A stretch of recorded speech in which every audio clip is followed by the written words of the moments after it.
அப்பட்டமா தெரியும். இவங்களால 234 தொகுதிக்கும் ஆட்களை நிறுத்த முடியுமா? எனக்கு தெரிஞ்சு 234 தொகுதிக்கு நிக்க மாட்டாங்க அவங்க. எங்கெங்கெல்லாம் டிடிவி அம்மா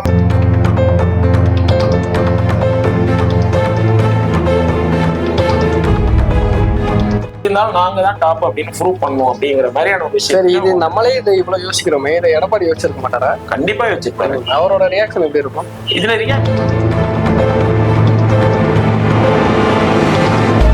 2% ஓட்டு ஏடிஎம்கே ஓட்டு, அதுதான் பிரியும். ஏடிஎம்கே ஓட்டு தான் பிரியும்.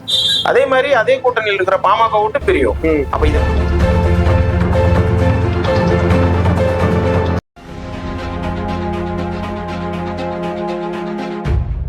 இப்ப பாத்தீங்கன்னா 5 முனை போட்டியா வந்திருக்கு தமிழக அரசியல்ல. இந்த தேர்தலுக்கு வந்து 5 முனை யாருமே எதிர்பார்க்கல. இதை 4 முனை தான் சொல்லிட்டு இருந்தாங்க. 5 முனை போட்டின்னு வந்திருக்கு. இந்த 5 முனை, இந்த 5வது கட்சி வந்து என்ன மாதிரியான தாக்கத்தை ஏற்படுத்தும்? யாருக்கு ஏற்படுத்தும்? இல்ல அவங்களுக்கே ஏற்படுத்திக்குமா?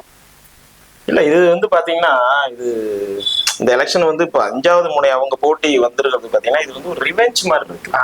இப்போ எலெக்ஷன்ல ஜெயிக்கணும், கவர்மெண்ட் ஃபார்ம் பண்ணணும், இல்லை ஒரு நல்ல பார்ட்டிக்கு சப்போர்ட் பண்ணி அவங்களை கவர்மெண்ட்ல கொண்டா உட்கார வச்சு ஒரு நல்ல விதமான கவர்மெண்ட் வந்து ரன் பண்ணணும் அப்படிங்கிற மாதிரி ஒரு தாட்ல வந்த மாதிரி எனக்கு இது தெரியல. என்னோட பார்வையில 2 பேருக்குமே 2 விதமான ரிவெஞ்ச் இருக்கு.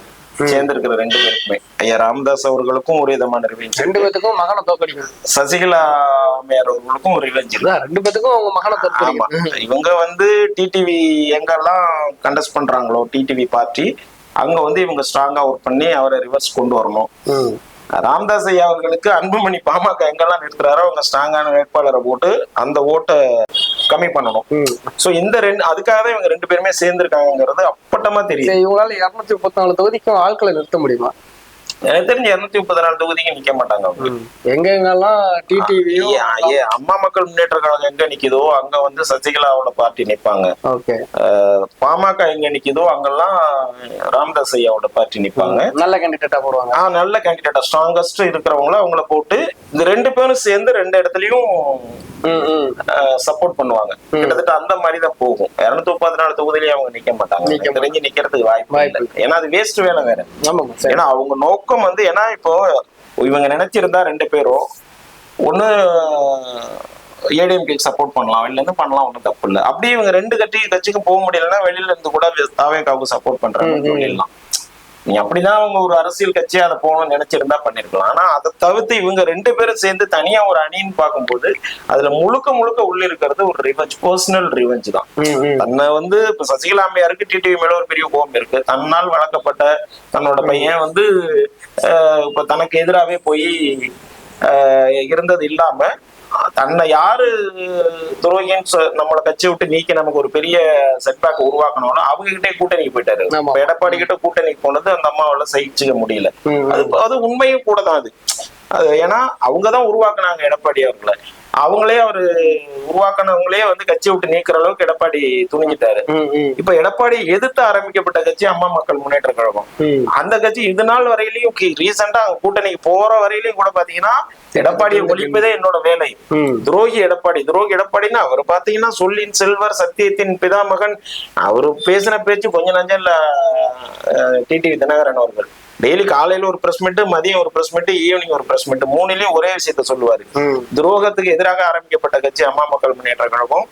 துரோகியை ஒழிப்பதே எங்களோட வேலை. எடப்பாடியே அந்த கட்சியிலிருந்து முதலமைச்சர் ஆக விடாமல் செய்வதுதான் நீங்கள் வேலையெல்லாம் சொல்லி தேசிய ஜனநாயக கூட்டணில இருந்து வெளியெல்லாம் வந்து அப்படி பிரச்சாரத்தை தொடங்கினவரை அண்ணன் டிடிவி அவர். துரோகம் மாறிடுச்சோ? அது திடீர்னு எப்படி பாத்தீங்கன்னா மிகச்சிறந்த நண்பர்கள் ஆகிட்டாங்க.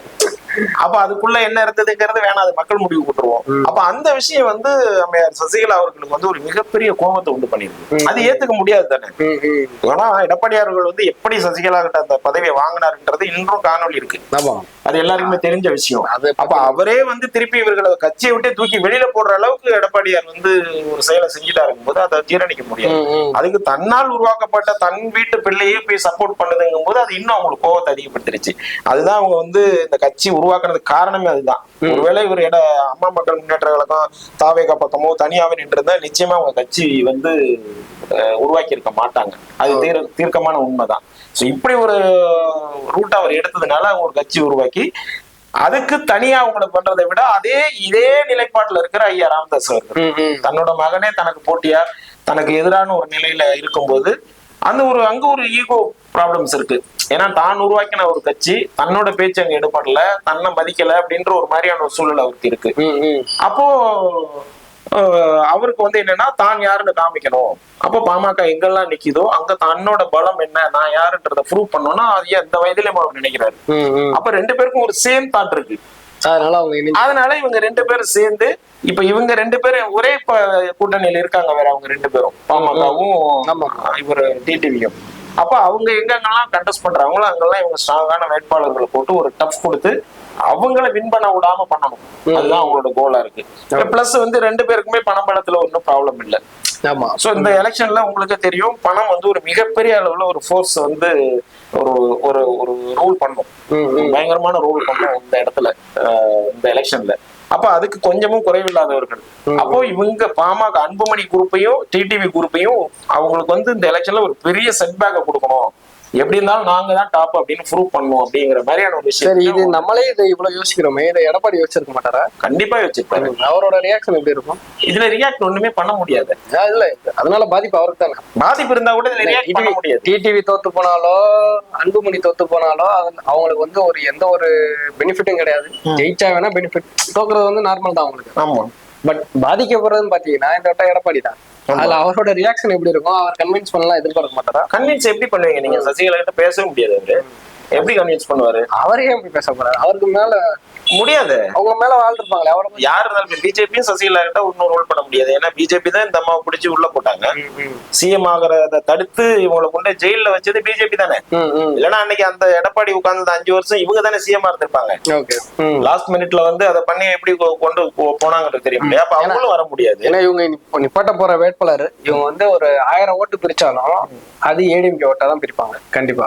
ஆமா, அமமுகவுக்கு இருந்த 2% ஓட்டு ஏடிஎம்கே ஓட்டு அதுதான் பிரியும். ஏடிஎம்கே ஓட்டு தான் பிரியும். அதே மாதிரி அதே கூட்டணியில் இருக்கிற பாமக ஓட்டு பிரியும். அப்ப இதுல இன்னொரு உள்ளீடா ஒரு விஷயம் இருக்கு, அதை நீங்க நோட் பண்ணணும்.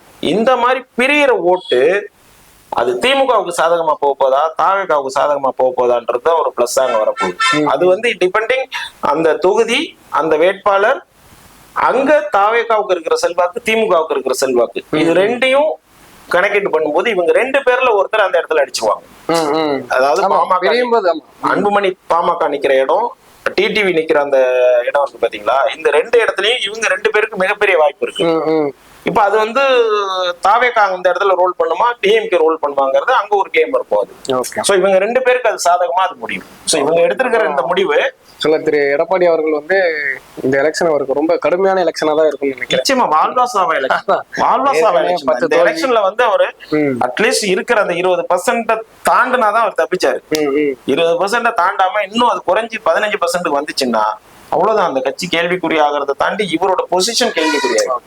அந்த பொதுச்செயலாளர் இருக்கிற அந்த ஒரு தலைமை பொறுப்பு இருக்கு இல்லையா, அது வந்து கேள்விக்குறியாக. ஆல்ரெடி இப்பவே வேலுமணியை போஸ்ட் பண்ண ஆரம்பிச்சிட்டாங்க. நடக்கும், அது இன்னும் நிறைய நடக்குங்க. இப்ப நீங்க இவங்க 2 பேருமே 5வது அணி வருவாங்கன்னு யாராவது எதிர்பார்த்தாங்களா? அப்ப இந்த அரசியல் இன்னும் நிறைய நடக்கும். இன்னமும் வந்து இப்ப இந்த 2 கூட்டணி இன்னும் உறுதி செய்யாம இருக்காங்க. இதுல இருந்து கூட சில விஷயங்கள் மாறுறதுக்கும் வாய்ப்பு இருக்கு கண்டிப்பா. அவங்க ஏன்னா ரொம்பவும் சில பேர் இறங்கி போக முடியாது. கம்யூனிஸ்ட் எல்லாம் கொஞ்சம் ஸ்ட்ராங்கா தான் இருக்காங்க திமுகவுல. அவங்க கூட என்ன டெசிஷன் எடுப்பாங்கன்னு தெரியாது. ஆனா விசிகா என்ன எடுக்க போறாருன்னு தெரியாது. ஏன்னா அவரோட வீடியோ பார்த்தோம்னா ரொம்பவே சங்கடமாவும் இருக்கு. எவ்வளவு கம்பீரமிக்க ஒரு தலைவர் வந்து ரொம்ப ஹம்பிளா வந்து ரெக்வஸ்ட் பண்ற அளவுல தொண்டர்கள்ட்ட இருக்காருன்னா அவருக்குள்ள அழுத்தங்கள் அவ்வளவு இருக்குது. அப்ப இது எல்லாமே நிறைய சேஞ்சஸ் நடக்கும். பார்க்கலாம்.